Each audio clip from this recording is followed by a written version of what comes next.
Just said, would you like some yogurt? Stephen?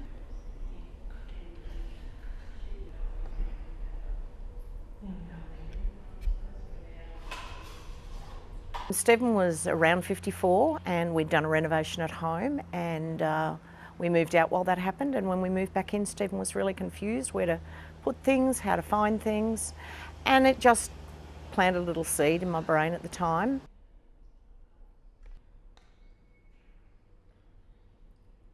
Get some sun on your back. Yeah, come on, let's go for a walk. That's always a good thing, isn't it? 1, 2, ready? 1, 2, 3. Up and down. Beautiful work. Thanks, mate. Come on, this way. Cool. Well done. Brilliant. There you go. Alzheimer's disease is by far the most common one, and about over 60% of dementia is actually Alzheimer's disease.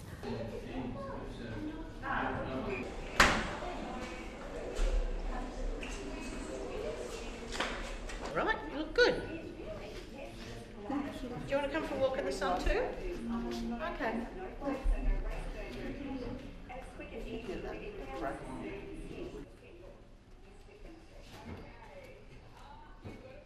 Memory is only one part of dementia.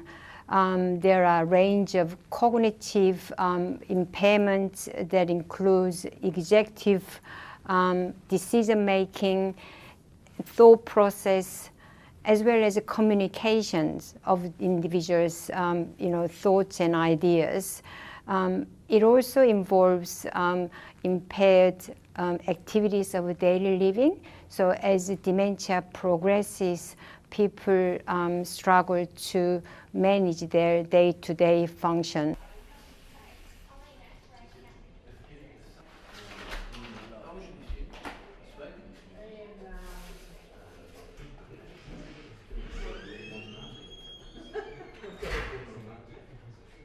There are about over 400,000 people living with dementia in Australia. If you look at 10 years ago, the prevalence was a lot lower. And we now know that by 2058, the figure is going to double, largely because the population is aging.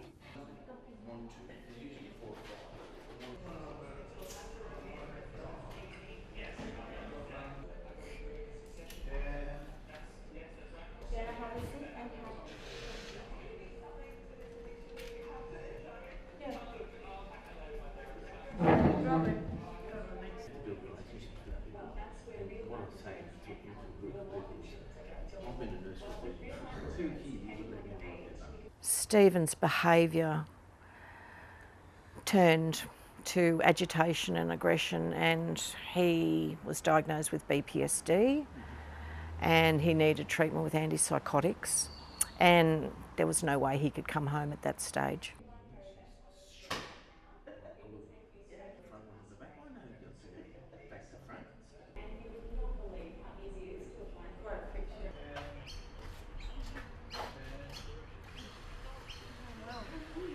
I mean, it was desperation at that stage.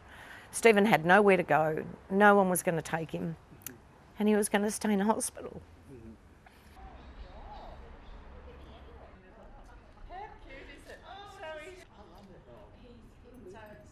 We're trying to show that patients with BPSD or behavioural issues can be managed with other things except chemical restraint, because a lot of our residents have come from hospitals where there's security guards, there's wardsmen, there's code blacks, there's medication, there's doctors on hand.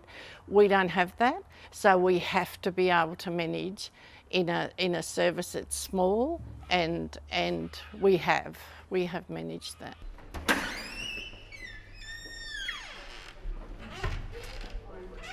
See, I went to the new policy. Yeah. There's people like breakfast getting. No, but their type of behaviour is that they hit, bite, kick, scratch, punch, slap, break arms, legs, they smash windows, break chairs. They do this not because they want to do that, they do this because they have BPSD, and it's not something that obviously is deliberate, which is really difficult to understand for some people. I think it's completely the disease, and so what we try and do is intervene before they get to that stage. We're able to identify the triggers and redirect them, take them for a walk in the garden, get them a cup of tea, read the paper, go and sit down with them one-to-one, watch a bit of telly, those sorts of things.